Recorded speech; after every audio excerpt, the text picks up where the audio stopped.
नमस्कार मित्रांनो, लग्नानंतर होईलच प्रेम या मालिकेच्या 15 मेच्या भागामध्ये आता मित्रांनो जीवा आणि नंदिनी घराच्या बाहेर आलेले असतात. तर तेव्हा नंदिनी म्हणते डॉक्टर जे काही बोलले ना ते रस्त्यावर मी येताना विचारच करत होते. तर तेव्हा जीवासुद्धा म्हणतो हो मी सुद्धा तोच विचार करत होतो आणि म्हणतो तुझ्यासोबत हे जे काही घडलं ना आणि काव्या माहेरी असणं हा नक्कीच योगायोग नाही आहे. तर नंदिनी म्हणते कोणाला नाही तर निदान आपण आईंना तरी सांगूया जीवा. काल त्या म्हणाल्या ना मला माझ्या नातीशी गप्पा मारायच्या आहेत. मला ना खरंच खूप वाईट वाटलं जेव्हा. आणि दुसरी गोष्ट म्हणजे आता काव्या नाही आहे ना तर ही करेक्ट वेळ आहे. तर जेव्हा म्हणतो हो डॉक्टर म्हणाल्या ना तसं आपण आईला विश्वासात घेऊन सगळं काय ते खरं सांगूया. आणि त्यानंतर ते आज जात असतात तर नेमसमोर मानिनीच असते मित्रांनो. आणि ती लगेचच त्या दोघांना म्हणते या या या. तर जेव्हा लगेचच तिला म्हणत असतो आई आई एक मिनिट ऐक ना जरा. तर मानिनी म्हणते हो मी सगळं काही ऐकणार आहे पण त्या अगोदर तुम्ही डोळे बंद करा बरं. तर तेव्हा ते दोघंसुद्धा म्हणत असतात पण आम्हाला महत्त्वाचं बोलायचं आहे. तर मानिनी त्या दोघांना बोलूच देत नाही आणि म्हणते मी नाही कुठं म्हणते मी ऐकणार आहे तुमचं पण चला बरं डोळे बंद करा अगोदर असं म्हणते. आणि त्या दोघांना डोळे बंद करायला सांगते आणि दोघांचा सुद्धा हात पकडते आणि त्या दोघांना डोळे बंद करून हाताला धरूनच आतमध्ये घेऊन येते. तर आतमध्ये मित्रांनो असं मस्तपैकी छान असं डेकोरेशन वगैरे केलेलं असतं आणि बऱ्याच जणींना तिने बोलवलेलं असतं. आणि सगळ्यांच्या मधोमध आल्यानंतर आता मानिनी म्हणते डोळे उघडा. आणि ज्यावेळेस हे दोघंसुद्धा डोळे उघडतात आणि या दोघांना आश्चर्याचा धक्काच बसतो. तर मानिनी एकदमच म्हणते हॅपी मदर्स डे. आणि तेव्हा सगळ्याजणी टाळ्या वाजवू लागतात. आणि मानिनीने तर जबरदस्त प्लॅनिंग केलेलं असतं मित्रांनो. सगळ्या आयांना बोलवलेलं असतं आणि जेव्हा नंदिनी आणि जीवा ते बघतात तर त्यांना खूप मोठा धक्कासुद्धा बसतो मित्रांनो.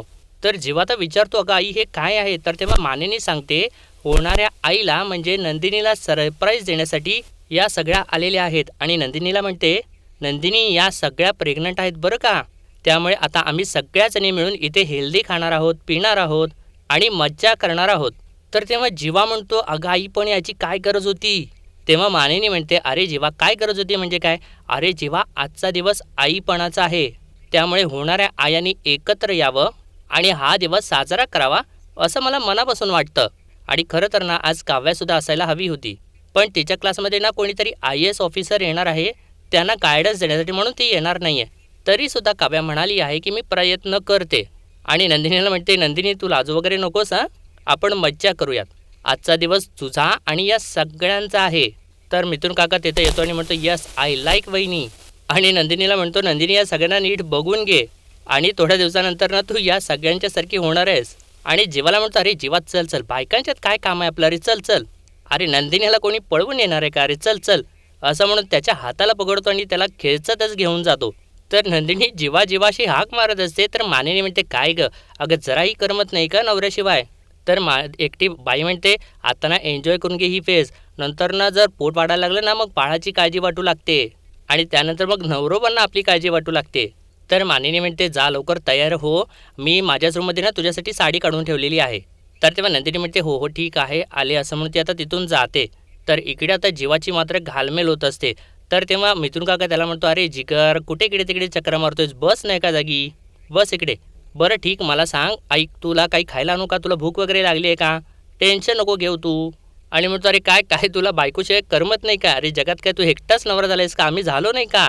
आणि तेव्हा जीवा म्हणतो एक मिनिट आईने मला आता आवाज दिला का. ती मला खाली बोलते बहुतेक नंदिनीसाठी बोलवत असावी मी आलोच असं तो म्हणत असतो. तर तेव्हा मिथुन काका म्हणतो अरे एक मिनिट मला तर वहिनीचा आवाज ऐकू आला नाही. अरे थांब रे इथे बायकांचा कार्यक्रम आहे तो आपण कशासाठी डिस्टर्ब करायचं थांब बरोबर आहे ना. आणि नीट लक्षात ठेव इथून पुढे नंदिनी काही महिने बाळामध्ये बिझी असणार आहे. आणि असंच होतं रे बाळा. आणि हे बघ आमच्यावरूनच घे ना आता मंजू आणि मी आधी नवरा बायकोच होतो मग हळूहळू आम्ही कधी आई बाबा झालो ना ते आमचं आम्हालाच कळलं नाही. आता आई बाबा म्हटल्यानंतर पहिल्यांदा आलं बाळ मग त्यानंतर नवरा बायको ना. त्यामुळे इथून पुढे लक्षात ठेवायचं नंदिनी बाळाच्या कौतुकात त्याच्या संगोपनात आणि स्वतःच्या काळजीत बिझी राहणार आहे कळलं का. हे आत्ता कसं तू सुदूरबुदूर वागतो ना हे जर मान्य केलं ना तर ही अवस्था तुझी पुढे होणार नाही कळलं का. तर तेव्हा जीवा त्याच्यावरती चिडतोच म्हणतो अरे थांब ना काका जरा थांब ना प्लीज जरा शांत बस ना प्लीज असं म्हणून तो खूप वैतागलेला असतो. तर तेव्हा आता मिथुन काकासुद्धा थोडासा सिरियस होतो आणि म्हणतो जीवा काय झाले काही प्रॉब्लेम आहे का. आणि हे बघ मागच्या वेळेस आपण फार्म हाऊसवरती गेलो होतो तेव्हा तुझं सत्य मी पडलेलं होतं आणि आत्ता तुझी गत तशीच झाली आहे असं वाटते मला. तुला काही शेअर करायचं आहे का. नाही म्हणजे काही गोष्टी तू माझ्यापासून लपवतोयस का म्हणजे आमच्यापासून आणि मित्रांनो बरोबर मिथुन काकाने आता त्याच्या मनामधलं ओळखलेलं असतं की याची काहीतरी चांगलीच मोठी घालमेल चालू आहे. आणि इतक्यातच मित्रांनो आता इकडे खाली नंदिनी सर्व काही म्हणजे तयार होऊन वगैरे एकदम नटून तटून येते. तर मानिनी म्हणते ये ये आलीस आलीस आणि खूप गोड दिसतेस. आणि म्हणते चला उत्सव मूर्ती आलेल्या आहेत, अर्थात तुम्ही सगळ्याच उत्सव मूर्ती आहात, कारण आज मदर्स डे आहे आणि तुमच्यासाठी खास भरपूर काय काय खायला आहे. हां, कैरी, आवळा, चिंच आणि कैरी घालून गेलेली भेळ आणि पन्हंसुद्धा. त्यामुळे आपण भरपूर खाऊयात आणि तुमच्यासाठी गेम्ससुद्धा आहेत. तेव्हा नंदिनी विचारते अरे वा कुठल्या गेम्स आहेत आई. तर इतक्यातच मित्रांनो जीवासुद्धा एकदम छान नटून तटून येतो आणि म्हणतो ते मी सांगतो. आणि असं त्यानं म्हटल्यानंतर आता नंदिनी त्याच्याकडे बघू लागते आणि तेव्हा तो मनातल्या मनात म्हणत असतो नंदिनीला एकटं सोडायचं नसेल तर मलाच पुढाकार घ्यावा लागेल, मलाच उभारावं लागणार आहे. आणि तेव्हा जीवा आणि मिथुन काका खालच्या दिशेने येऊ लागतात. तर मानिनी म्हणते आलास आलास का, अरे दोघांना जराही करमत नाही एकमेकांच्या शिवाय. आणि तो आल्यानंतर मानिनी विचारते पण तू का आलायस. तर तेव्हा जेव्हा म्हणतो अरे का आलायस म्हणजे काय, माझ्या बायको सेलिब्रेशन आहे आणि मी रूममध्ये बसणार, काय अर्थ आहे त्याला, आपल्याला नाही मंजूर. तर मान विचारते वा मग आता कायस तू. तेव्हा त्या जेव्हा नंदिनी समोर जातो आणि म्हणतो स्माईल, परत म्हणतो मोर स्माईल. तर तेव्हा नंदिनी आता छान हसू लागते आणि तिला थोडासा कॉन्फिडन्स येतो आता. तेव्हा मानिनी परत त्याला म्हणते बरं आता काय करणार आहेस ते तरी सांग. तर तेव्हा जेव्हा म्हणतो अगं काय करणार आहेस म्हणून काय विचारतेस माते, माझ्या बायकोला जपणार आहे, तिची काळजी घेणार आहे. तर तेव्हा एक बाई म्हणते खरंच बाई नंदिनी भाग्यवान आहेस तू, असेच नवरे ना डिलिव्हरीच्या दिवशी ऑपरेशन थिएटरमध्ये यायचं धाडससुद्धा दाखवतात. तेव्हा जीवा म्हणतो हो एक दिवस तेही घडेल. तेव्हा मानिनी म्हणते जीवा आता घेणार आहेस, बरं काय गेम्स आहेत ते तरी सांग. तेव्हा आता जीवा म्हणतो हो सांगतो, सगळं काही सांगतो, पण त्याआधी सगळ्या बायकांनी मिळून एक रिंगण तयार करा, चला चला चला उठा उठा बरं. आणि तेव्हा सगळ्या बायका उठतात आणि रिंगण तयार करतात. तर मिथुन काका म्हणतो जीवा सर तुम्ही सांगितल्याप्रमाणे सगळ्या बायकांनी रिंगण तयार करून झालेलं आहे, आता पुढचं तुम्ही सांगा. तर तेव्हा आता जीवा नंदिनीकडेच बघत असतो आणि मनात म्हणतो जरा हसली तर किती गोड दिसते माझी चकाचक बाई. तेव्हा मानिनी म्हणते मिथुन भाऊजी काय करायचं आता, सगळ्या बायकांना खोळंबून ठेवलंय आणि हा स्वतःच्या बायकोकडे बघत बसलाय. तर तेव्हा जीवा म्हणतो कुठं होतो मी, सॉरी सॉरी. तर तेव्हा सगळ्या बायका एकदमच म्हणतात नंदिनीकडे. तर जेव्हा म्हणतो ते तर मी आयुष्यभर असणार आहे, पण सध्या ना आपण गेमकडे वळूयात. सिम्पल गेम आहे, फार काही करायचं नाही आहे. तुम्हाला तुमच्या उजव्या बाजूला म्हणजे राईट साईडला उभ्या असलेल्या ताईंच्या पोटाकडे बघायचं आहे आणि त्या ताईंच्या पोटाकडे बघितल्यानंतर तुम्हाला इमॅजिन करायचं आहे की जसं की त्या ताईंच्या पोटासाठी एक कंबरपट्टा बनवायचा आहे. सो विचार करा की किती रिबीन लागेल आणि तितकीच रिबीन कापायची आहे. तर तेव्हा एक ताई म्हणते त्यासाठी माप घ्यावं लागेल ना. तर तेव्हा जेव्हा म्हणतो क्या बात आहे ताई कुठं होतात तुम्ही, अहो तोच तर गेम आहे आपला. सो माप घ्यायचं आहे पण मनात. सो त्या अकॉर्डिंगली तुम्हाला विचार करून वगैरे सगळं काही रिबीन कापायची आहे. आणि तेव्हा मिथुन काका म्हणतो कळलं का ताई माई का विचार करा पक्का, जिची रिबीन सर्वात करेक्ट मापाची असेल तिच्या जिंकण्यावरती बसेल शिक्का. असं म्हटल्यानंतर सर्वजण हसू लागतात आणि त्यानंतर आता हे दोघेजण मिळून सगळ्या बायकांना रिबीन वाटू लागतात. तर जेव्हा आता नंदिनीजवळ जातो रिबीन द्यायसाठी आणि तिला एकदम प्रेमानं विचारतो ओके. तर तेव्हा नंदिनीसुद्धा हो असं सांगते आणि आपल्या डोळ्याचं काजळ काढून जीवाच्या कानामागे लावते. तर जेव्हा तिच्याकडे बघून हसत असतो आणि त्यानंतर म्हणतो एक काम करा तुम्ही दोघींनी इथे या म्हणजे रिंगण पूर्ण होईल. आणि त्यानंतर म्हणतोय चला तुमचा टाईम स्टार्ट होतोय आत्ता असं म्हणून नंदिनीजवळ जातो आणि तिला म्हणतो ऑल द बेस्ट. आणि त्यानंतर जेव्हा म्हणतो एकदाच कट करायचा आहे आणि त्यानंतर म्हणतो 3 2 1 टाईम संपला संपला टाईम संपला आणि सगळ्यांच्या हातातून कात्री घ्यायला सांगतो. आणि त्यानंतर कात्री घेऊन झाल्यानंतर म्हणतो ठीक आहे तर बघूयात चला कोणत्या ताईंनी एकदम एक्झॅक्ट कंबरपट्टा बनवलेला आहे ते. आणि नंदिनीला म्हणतो चल सुरुवात तुझ्यापासून करूयात, बघ बघ बघ चल बरं. तर तेव्हा नंदिनी आपल्या उजव्या बाजूच्या ताईच्या पोटाला ती रिबीन बांधून बघते आणि तिचं तर माप थोडं चुकलेलं असतं मित्रांनो. आणि त्यानंतर तसाच गेम आता पुढे कंटिन्यू होतो आणि सगळे छान असे हसत वसत मस्तपैकी मजा करत असतात. तेव्हा एका ताईने माप घेतलेलं असतं ते एकदमच छोटं असतं. तर तेव्हा जेव्हा तिला म्हणतो अहो ताई काय गळ्याची मापाची का कमरेच्या माप. आणि त्यानंतर म्हणतो आता माझ्या बायकोची वेळ आहे या या बरं चल या असं म्हणून एका ताईला पुढे यायला सांगतो. आणि तेव्हा ती ताई बरोबर नंदिनीचं माप अगदी ॲक्युरेट काढते. तर जेव्हा म्हणतो अरे वा प्रतिभाताई एक्झॅक्ट माप आले तुमचं, वा वा वा असं म्हणून टाळ्या वाजवू लागतो आणि म्हणतो कसला करेक्ट बनवला, अगदी करेक्ट कापला अगदी बेल्ट. तर तेव्हा मानिनी विचारते पण प्रतिमा कसं काय की तुला अगदी एक्झॅक्ट जमलं. तर तेव्हा ती ताई सांगते त्यात काय एवढं विशेष, मी नंदिनीच्या पोटाकडे बघितलं आणि ती प्रेग्नंट नाही आहे असा विचार करूनच बेल्ट बनवला. आणि असं तिने म्हटल्यानंतर आता सगळ्यांना धक्काच बसतो. तर तेव्हा ती ताई म्हणते, नाही नाही तसं नाही, म्हणजे तिला दुसराच महिना आहे ना, मग दुसऱ्या महिन्यात एवढं पोट दिसत नसतं ना, त्या अर्थी बोलले मी. तेव्हा मिथुन काका म्हणतो, तर या खेळाच्या विजेता आहेत आपल्या प्रतिमा ताई. असं म्हटलं तर सर्वजण टाळ्या वाजवू लागतात. तर मानिनी म्हणते, अजून आपण गेम्स खेळूयात, पण मला तर असं वाटते की तुम्हाला सगळ्यांना भुका लागल्या असतील आणि तुमच्या बाळांना सुद्धा. चला आता खाऊ ब्रेक. असं म्हटल्यानंतर आता सर्वजण बाजूला होतात. तर तेव्हा तर नंदिनी खात असताना तिच्या ओठाला काहीतरी लागतं आणि जेव्हा तिला खुणावत असतो की तुझ्या ओठाला काहीतरी लागलेलं आहे, तर तेव्हा मानिनी जाते आणि तिच्या ओठावरचं ते काढते.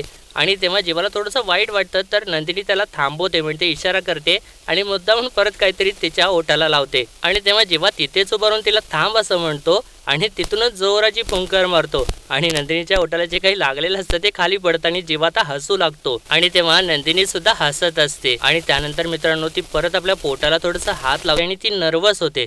तर तेव्हा जीवाता तिला धीर देत असतो तिथेच उभा राहून. पण त्यानंतर मित्रांनो नंदिनीच्या डोळ्यामधून पाणी येऊ लागतं आणि जीवासुद्धा आपला चेहरा थोडासा फिरवतो आणि त्याच्या डोळ्यामधून सुद्धा पाणी येत असतं. आणि त्यानंतर आता पुढे मिथुन काका म्हणतो, तर चला आता आपला पोटोबा झालेला आहे, चला आता आपण नवीन गेमकडे वळूया. तेव्हा जीवा म्हणतो, तर आत्तापर्यंत तुम्ही डोळे बंद करून गाढवाला शेपूट लावून हा खेळ खेळला असेलच, पण मला सांगा आत्तापर्यंत तुम्ही कधी, म्हणजे मला तर नाही वाटत, पण आत्तापर्यंत तुम्ही कधी डोळे बंद करून बाळाला टोपडं घालण्याचा गेम खेळलाय का, ते सुद्धा डोळे बंद करून. तर तेव्हा त्या सगळ्या बायका नाही असं म्हणतात. तर तेव्हा जेव्हा म्हणतो टेन्शन घेऊ नका, अजिबात कपाळावरती अट्टे आणू नका, थांबा मी तुम्हाला डेमोच दाखवतो. तेव्हा मिथुन काका म्हणतो, पहिला बळी माझाच देतो की काय. तर तेव्हा जेव्हा म्हणतो हो ये. आणि त्यानंतर जेव्हा मिथुन काकाच्या डोळ्यावरती पट्टी बांधतो आणि तेव्हा मिथुन काका बरोबर असा डेमो दाखवतो. तर त्यानंतर जेव्हा म्हणतो ठीक आहे चला आता सगळ्यात आधी कोण येते, आणि म्हणतो प्रतिमाताई तुम्ही लास्ट गेम जिंकलात की नाही, या तुम्हीच या बरं. आणि तेव्हा प्रतिमाताई पुढे येते आणि तिच्या डोळ्याला जेव्हा पट्टी बांधतो आणि त्यानंतर प्रतिमाताई त्या बाळाच्या डोक्यावरती टोपडं काढत असते, पण ते टोपडं दुसरीकडेच निघतं. आणि ज्यावेळी त्याच्या डोळ्यावरची पट्टी काढतो तर तेव्हा ते सुद्धा ती बघून हसत असते. आणि त्यानंतर दुसरी ताई येते आणि तो गेम खेळत असते. तर तेव्हा जीवाचं लक्ष नंदिनीकडे जातं आणि नंदिनी मगासारखीच थोडीशी नर्वस असते, ती नाराज असते थोडीशी. तेव्हा जीवाचं लक्ष तिच्याकडेच असतं आणि जेव्हा म्हणतो आत्ता कोण टोपडं काढणार, हा आता बाळाला टोपडं माझी बायको नंदिनी काढणार. आणि तेव्हा आता नंदिनी पुढे येते, तर जेव्हा आता तिच्या डोळ्याला पट्टी बांधतो आणि त्यानंतर तिला ऑल द बेस्ट असं करतो, तेव्हा नंदिनी आता त्या बाळाला टोपडं काढू लागते. आणि बरोबर तिने ते इमॅजिन केलेलं असतं ज्यावेळी जीवाने स्वतःला टोपडं बांधलेलं असतं, टिकटी वगैरे लावलेली असते, ही चित्र ती आपल्या डोळ्यासमोर आणून त्या बाळाच्या, आणि ज्यावेळी तिच्या डोळ्यावर काढतात आणि समोर बघितलं तर नंदिनीने अगदी छान अशी टोपडं काढलेलं असतं बाळाला. आणि तेव्हा सर्वजणी टाळ्या वाजवत असतात आणि नंदिनीला सुद्धा तिचं आश्चर्य वाटलेलं असतं. तेव्हा मानिनी उठते आणि विचारते, वा नंदिनी कसं काय एवढं परफेक्ट काढलंस तू. तर तेव्हा नंदिनी म्हणते, ते आई जीवाने टोपडं घातलेलं मी होतं ना, ते आठवून मी असं ती बोलत असते. तर जेव्हा तिच्याकडेच बघत असतो तर तेव्हा एकटी ताई म्हणते, काय जीवाने टोपडं घातलं होतं. तेव्हा एकदमच जेव्हा फ्लोमध्ये बोलून जातो, ते मी बाळ होतं तेव्हा असं म्हणतो आणि तो त्याच्या लक्षात आल्यानंतर थांबतो. तर मिथुन काकाला सुद्धा धक्का बसतो आणि मानिनी विचारते, म्हणजे काय. तेव्हा जेव्हा म्हणतो, अगं मी बाळ असताना टोपडं घालायचो ना. तेव्हा मानिनी म्हणते, चल रे काहीतरी बोलतोस तू, बाळ असताना नंदिनी कशी बघेल, ती आत्ताच म्हणतेस हो ना नंदिनी ग. पण मिथुन काका मध्येच बोलतो, म्हणतो काही म्हणावं पण आय लाईक दिस, या वेरीची विजेती आहे आपली नंदिनी. तेव्हा मानिनी म्हणते, बरं ठीक आहे, तुझे गेम्स तर सगळे छानच आहेत, पण आम्ही सुद्धा जे गेम प्लॅन केले होते ना ते सुद्धा छानच आहेत बरं का.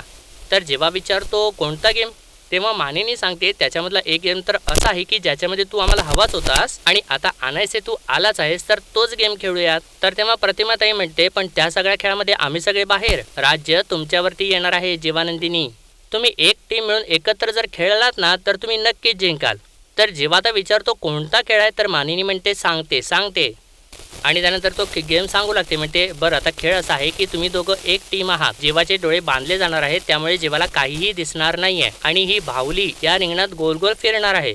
नंदिनी तू जीवाला मदत करायची आहेस आणि त्याला सांगायचं आहेस की ही बाहुली नक्की कुणाच्या हातामध्ये आहे आणि जीवाने ती बाहुली मिळवण्याचा प्रयत्न करायचा आहे. थोडक्यात काय, तुमचं बाळ तुमच्यापासून लांब पडतंय, तुम्हाला ते मिळवण्याचा प्रयत्न करायचा आहे. आता हा गेम आहे असं ती सांगते. तर तेव्हा एक ताई म्हणते, वा इंटरेस्टिंग गेम आहे, चला आता सुरुवात करूया. आणि त्यानंतर मानिनी बाळ आता नंदिनीच्या डोळ्यावरती पट्टी बांधत असते आणि त्यानंतर आता मानिनी ते बाळ नंदिनीच्या हातातून घेते आणि एका ताईच्या हातात देते आणि ते बाळ आता गोल रिंगणात फिरू लागतं आणि नंदिनी आता जेवाला गायडन्स करू लागते, इकडे तिकडे. आणि जसं नंदिनी सांगल तसं जेव्हा इकडे तिकडे धावत असतो आणि ते बाळ घ्यायचा प्रयत्न करत असतो. तर ते सांगत असताना मित्रांनो नंदिनीच्या डोळ्यामधून एकदम जोराने पाणी येऊ लागतं. ती जोराने रडू लागते मित्रांनो. आणि जीवाच्या डोळ्यावर तर पट्टी बांधलेली असते, पण त्याच्या डोळ्यामधून सुद्धा पाणी येत असतं मित्रांनो. आणि या दोघांना खूप वाईट वाटत असतं त्या गोष्टींचं. तर तेव्हा तर नंदिनी जीवाला सांगायचंच बंद करते आणि तेव्हा जीवा म्हणत असतो, नंदिनी सांग ना, कुठे जाऊ मी, सांग ना, आपल्याला बाळ मिळवायचं आहे ना, आपल्याला जिंकायचं आहे ना, मग सांग ना नंदिनी, बोल ना. तर तेव्हा आता नंदिनी बोलू लागते, म्हणते डावीकडे डावीकडे, आणि त्यानंतर म्हणते उजवीकडे उजवीकडे जीवा, तुमच्या उजवी. आणि तेव्हा अखेर मित्रांनो जीवाला ते बाळ सापडतं आणि तो डोळ्यावरची पट्टी काढतो आणि तेव्हा सर्वजण टाळ वाजवू लागतात. तर त्यानंतर जेव्हा आता नंदिनीला एकदम आपल्या जवळ घेतो, तर त्यानंतर सगळ्या ताई असतात, त्या म्हणतात चला आता निघायला हवं. तर मानिनी विचारते, सगळं बरं खाल्लं ना तुम्ही? तेव्हा मिथुन काका म्हणतो, बरं असं रिकाम्या हाताने जायचं नाही बरं का, आमच्या बहिणीने तुमच्यासाठी गिफ्ट आणलेले आहेत. आणि तेव्हा आता मानिनी सगळ्यांना आता गिफ्ट देऊ लागते. आणि ज्यावेळेस मित्रांनो आता नंदिनीला गिफ्ट देणार असते, तर तेव्हा गिफ्टच संपतात. तर मानिनीला धक्का बसतो आणि मानिनी नंदिनीला म्हणते, नंदिनी अगं सॉरी. तर तेव्हा नंदिनी म्हणते, आई अहो एवढं काय, मी घरचीच आहे ना.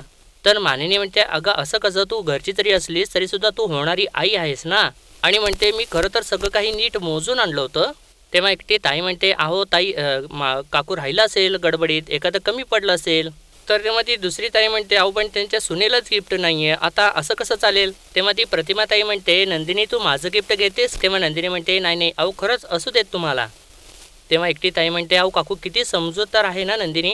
तर तेव्हा मानी म्हणते, हो नंदिनी तर समजूतदार आहेच आहे, पण माझ्याकडूनच चूक झाली. आणि मिथुन काकाला विचारते, मिथुन भाऊजी अशी कशी गडबड झाली. तर तेव्हा मिथुन काका सांगतो, वहिनी मी तर मोजून घेतले होते, कोण वाढीव बाई आली मला कसं कळणार, नाही म्हणजे एक्स्ट्रा कोण आलं तर. तर तेव्हा त्या सगळ्या बायका तिथून निघून जातात आणि जीवा आणि नंदिनी तिथेच थांबलेले असतात. आणि आता ते एकमेकांच्याकडे बघत असतात आणि नंदिनीला आता परत रडू कोसळतं मित्रांनो. आणि तिला आता तो क्षण आठवत असतो ज्यावेळेस जीवा असं बाळाला घ्यायचा प्रयत्न करत असतो आणि नंदिनी त्याला गाईड करत असते. आणि त्यानंतर नंदिनी म्हणजे जीवा आता नंदिनीच्या जवळ जात असतो, पण नंदिनी रडतडत तिथून एकदम गडबडीने जाऊ लागते. तर तेव्हा जीवा तिला म्हणतो, अगं नंदिनी सावकाश सावकाश, पोटात बाळ. असं बोलता बोलता तो आता थांबतो आणि त्यावेळेस आता त्याला तो क्षण आठवतो ज्यावेळेस डॉक्टरांनी सांगितलेलं नंदिनीचे पुन्हा आई होण्याचे चान्सेस खूप कमी झालेले आहेत, जवळपास नसल्यातच जमा आहेत. आणि मित्रांनो याचबरोबर आजचा भाग इथेच संपतो आणि पुढील भागामध्ये आपण पाहणार आहोत. मानिनी आता नंदिनीला म्हणते, नंदिनी आज तुझी सोनोग्राफी आहे ना, मीच येणार तुझ्यासोबत. आणि त्यानंतर आता मानिनी, जीवा आणि नंदिनी तिघे मिळून सोनोग्राफीसाठी जातात. तर तेव्हा सिस्टर विचारतात, तुम्हीच आहे का नंदिनी जीवा देशमुख. आणि म्हणते बेडवरती झोपा. तर तेव्हा नंदिनी आता बेडवरती झोपते आणि नंदिनीची सोनोग्राफी आता मानिनीच्या समोर चालू असते. आणि तेव्हा नंदिनी जीवाचा हात घट्ट पकडते आणि त्या ज्या डॉक्टर असतात आता नंदिनीची सोनोग्राफी करायला सुरुवात करतात. तर मित्रांनो आजच्या पुरतं एवढंच आणि भेटूया परत उद्याच्या भागामध्ये. तोपर्यंत आपल्या व्हिडिओला लाईक, शेअर आणि सबस्क्राईब नक्कीच करा. धन्यवाद.